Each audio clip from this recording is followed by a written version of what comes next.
Hi, friends. Hi, friends. Hi, friends. Welcome, welcome, welcome back to the Share Report. Thanks so much for being here. I hope you all had a wonderful Thanksgiving and ate lots of turkey and all the things. So, I was meaning to go live the other day, got so busy and everything. So, I just wanted to hop on here and to talk about some things specifically heavy on my mind. And you may have seen from the heading of this video a question that everybody has been raising lately, and rightfully so. And is a lot of people are saying goodbye, America. And the reason that I gave it that title is because you've been hearing lots and lots lately, like make MAGA's dead, make America great again. It's gone. It's over. It's just completely over. And that is so true in a lot of different ways. But at the same time, I want to bring back to our memory or help us think when really was America great? Like when was the country truly great? Can you think of a time period where you're like, you know what, America was just so great? I know in my lifetime, I can't think of a financial time when everything was like super amazing or anything of that sort. I can't think of a time because I was actually born during the time period when NAFTA and GATT was signed and got going. Okay. So all of our jobs, all the things like that was sold. So for me, I seem to be born in a time period when the country was just going down this whirlwinds or tornado spiraling and going down, however you want to say it. So for me, make America great again, it's like, okay, when was this? Was this during my grandparents' time? When was this? So I wanted to hop on here and to talk a little bit about why people are saying goodbye, America, because it is so true. So I was doing some research and I found some numbers because I'm a numbers kind of girl. And whenever I see numbers, I'm like, okay, this is a lot. Okay. So I know we have been talking a lot about the I group lately. We know who they are. And I'm going to bring in some other countries in here when I'm speaking. So it doesn't seem like we're just picking on the I group because I'm not. There's lots of countries that we've been giving foreign aid to that has put us into a lot of debt. But I wanted to bring this to your attention. So lately, I've heard something and I've been reading about the military assistance to the I group. And there's a certain acronym called MOU. It means a Memorandum of Understanding, which there's a current agreement right now. Okay. And it expires in 2028, where we have given the I group, the I country, $38 billion. Okay. Just remember that $38 billion. And that's over a 10-year span. 33 billion of that goes to foreign military financing, and 5 billion of that is cooperative missile defense. They're also pushing for us to increase that 10-year agreement to 20. Okay. So I want you to really think about $38 billion given to one country, the I group. Now, I did a little more digging. Since 2022, we have given over $120 billion to Ukraine. Over $120 billion to Ukraine. So if you put all of that together, and that's just one portion, that's just aid. That has nothing to do with all the other things that we have been funneling through them. That's actually kind of a lower number. I've actually read something where it's upward to $184 billion. So if you go by just a low number that I threw out there, $120 billion plus what we give the I group, that is pushing 100 and what do we say 160 170 billion dollars. That is a lot of money that is coming from the taxpayers pockets. Okay, coming from a lot. And I was also doing some research. Our largest, I shouldn't say our largest, but the government's largest contractor is actually Lockheed Martin. Okay, so one thing that I wanted to mention about that, we have given them a contract of over $64 billion. I'm adding all of these numbers. I'm wanting you to just listen to. I want you to absorb how many billions of dollars. Okay, I'm going to pull something up for you to see in the meantime. Let me pull this up. All right, so you're probably wondering, what is this? All right, so this right here, look at this. This is actually the national U.S. debt clock. This is the national debt we are experiencing right here. We're actually up to 38 and counting trillions of dollars. So think about all the things that I just named. that we're giving to other foreign countries, yet we have people here in America. There are millions of people in the last few weeks that have lost their jobs, and it's getting worse and worse. The job reports are getting worse and worse. People cannot afford to live in their homes. They can't afford to pay their rent or mortgage. Property taxes are insane and going through the roof. That is something that I am working on diligently here in the state of Florida. That's something I will be talking about very soon. I actually, not to get off track, I'll get back on track in a second, but actually something that I'm working on for eliminating nation and property taxes here in the state of Florida. Our governor is working diligently towards that. There's a video I will play later, probably on in the week or after I get all the details and everything, but he's working diligently to eliminate property taxes, which I think that is basically the least that our government can do for us, considering how many taxes and how much money has been stolen from us over the years and given to these foreign countries and not taking care of the American people. That is just the very least that they can do. All right. So did some more digging. Remember I said Lockheed Martin is our largest contractor, the United States, the government's largest contractor, $64 billion, okay, in the last year, $64 billion. James, I don't know how to pronounce his last name. I'm going to say it's Takelet, I think it is. He is the CEO of Lockheed Martin. His salary is $23 million, $24 million a year. Okay, that's his salary. So I want you to absorb all of that. And I did a little more researching, like I had said. So the I group that we give so much money to, we are currently, look at the debt. As you see it, it keeps going and going and going. I want you to see that. The I group, their national debt is actually $337.9 billion. Okay, so ours are almost 34, climbing up to $34 trillion, where theirs is 337. Let's just say $338 billion. Ours is way up here, and theirs is down there. Okay, I'm going to read something to you really quickly, and I had to pull this up because I was flabbergasted at the amount of money that we are wasting.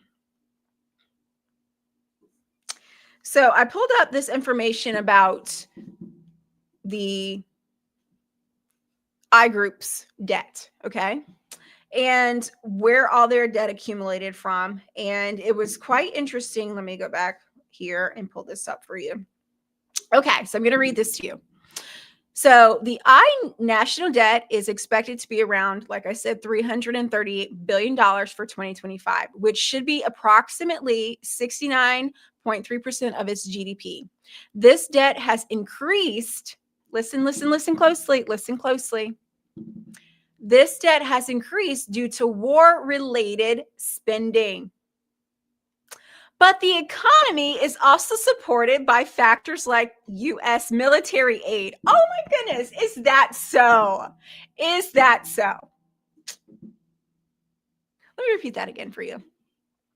But the economy is also supported by factors like U.S. military aid. Projections suggest the debt to GDP ratio may rise to be between 70 and 71% by next year, maybe even more. Okay, so we're actually funding and keeping them afloat. Yet we are, you see this national debt clock right here, that it just keeps going. It didn't stop. It didn't go down.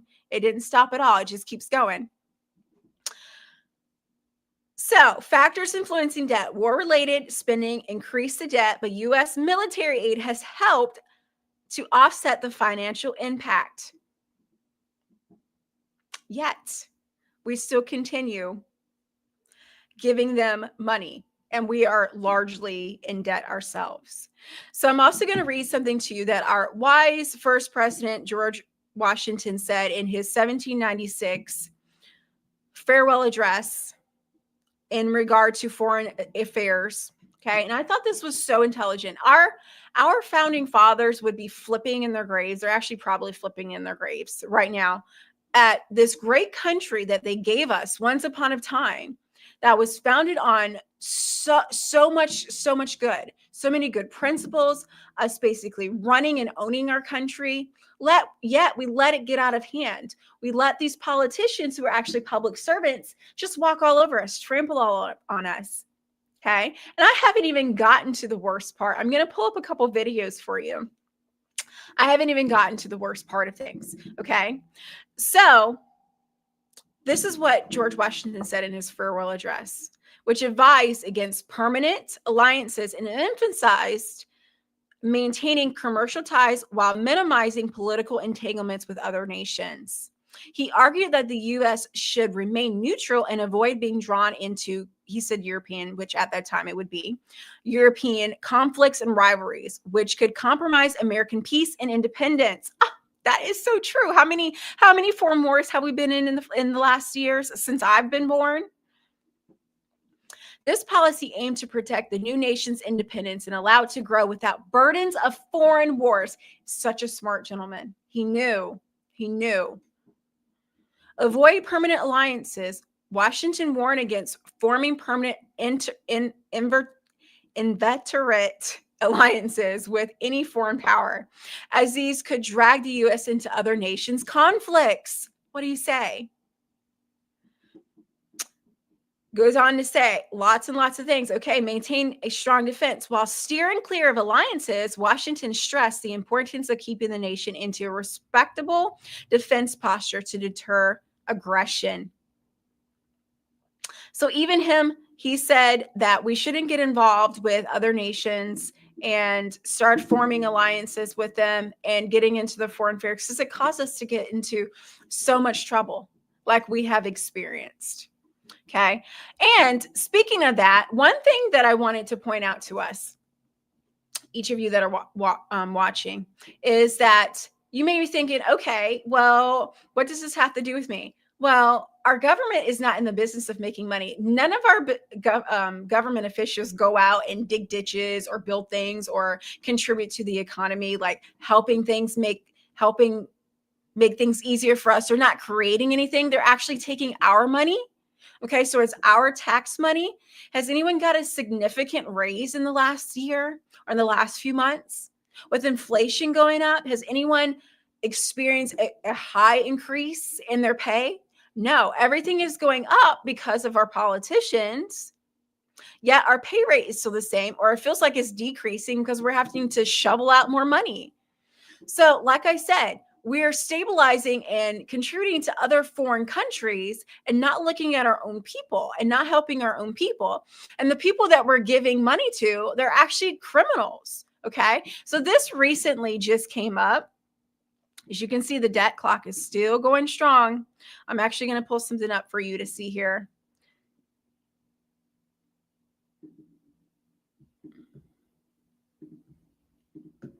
Because it's very important.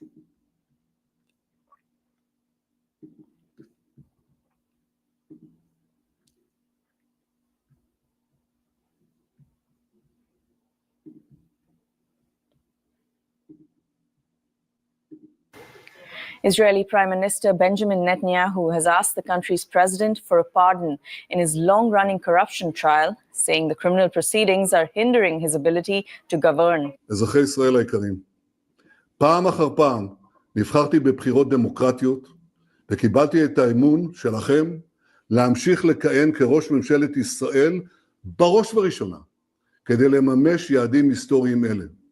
מטעמים אלה הגישו היום עורכי דיני בקשה לחנינה לנשיא המדינה. אני מצפה שכל מי שטובת המדינה לנגד עיניו יתמוך בצעד. In a letter, his lawyers argued that ending the trial would help national reconciliation and ease the burden of free... No, ending the trial will help Bibi, okay? That's what ending the trial will be. And how do these politicians think that they are so entitled when they do something wrong that they can just say, I want to be pardoned. I want to get off the hook. Yeah, if you did that or someone in their country did that, asking for a pardon would be void. It would be ridiculous. It would be empty. And yet we're giving money to the I group. Yeah, he's full of corruption. court appearances. In a brief video statement, Netanyahu said the move is, quote, for the good of the country. Opposition leader. No, it's not. It's not good for the country. It's good for him. And he's going to keep using the United States. That's what's going to happen. He's going to continue using the United States and also continue using people who claim to be Christian, these Christian Zionists that have no earthly idea what they're talking about, and using the Bible and twisting it to mean something that it's not meant to be, when actually you are promoting wickedness and harm to other Christians actually in these other countries. So ridiculous. Friends, I know I seem like I'm sounding very harsh and mean, but it's so true. The things that are happening right now. I mean, I live this every single day. I travel for work and I see lots of people tell me lots of things. I had someone say, we can't afford to go out to eat anymore. That's like a luxury. For someone to go out to eat to be a luxury on Friday night when you get paid, and all these billions of dollars that we're giving to these countries, and yet people here in America can't even go out to eat. People stay home because it's either, you know, have money for gas for the week or go out with your family. It's insane, purely insane. So I wanted to put that out there, and it's just utter craziness that is happening right now. And I'm going to play one more video for you. And this character here, he's very controversial to a lot of people. I don't listen to every single thing that he says. Like I should say, I don't agree with every single thing this person says. And I'll tell you who it is in a second before I play. But I think that we need, as a country, we need to get back to these three things, because what he's going to say is very, very truthful. Very truthful. And he's a very controversial person. Lots of people have been having him on their show, and there's been a lot of talking about this person. And I'm going to play a video, a very short clipping of something that he said, because I believe it's true. And I believe that that is the only way that we can actually make America great again and not have to say goodbye to our country. Okay, so I'm going to pull up a video for you.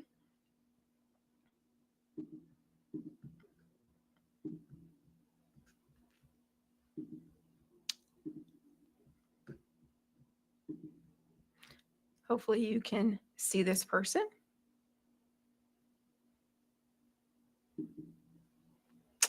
And his name is Nick Fuentes. So like I said, I don't agree with every single thing he says, but there are a lot of things that he does say, especially when it comes to America First, okay? And there's a lot of other things that he says about the I Group in relation to foreign aid that is actually very, very true. But this one particular three things that he mentions that I believe are so true, like I said, to making the country better again or great again, and even going back to our roots and values, very, very helpful. So I'm going to play this for you because I think, like I said, is very valuable. He said, Christ is king, America first, and free speech. Amen to that. And I know a lot of people don't love everything that I say, and they don't want to defend everything I've ever said. But those are three things that I absolutely support, and I think we all support. Christ is king, America first, and free speech. This is a Christian nation. Jesus Christ is our king, and our laws and our government should be inspired by Christ. Not just the Bible, not just the Old Testament. No, the person of Jesus Christ. So I will say one thing. I don't believe America is a Christian nation. The reason I say that is because I believe there's Christians in America, but I don't believe the nation as a whole is Christian, because we wouldn't have leaders that are currently trying to hide from Epstein files. Okay. So that's just one thing. All right. So I just wanted to throw that out there, but I do like what he's proceeding to say. And let's not make any mistakes here. Let's not make any rounding errors. Don't get it twisted. They like to say biblical. They like to say Old Testament, Hebrew Bible. That's all great. But without the person of Jesus Christ, no one gets to God.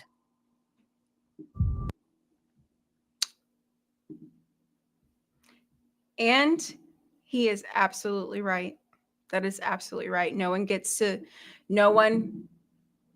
saved except through Jesus Christ because he is God.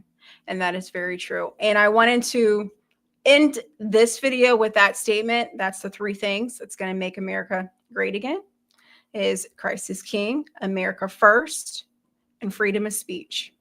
So I will see you all in my next video, my live video, and hopefully you enjoy this. In the meantime, be sure to support my independent reporting and all the things and subscribe and share. And I will see you all in the next video. Thank you so much for joining.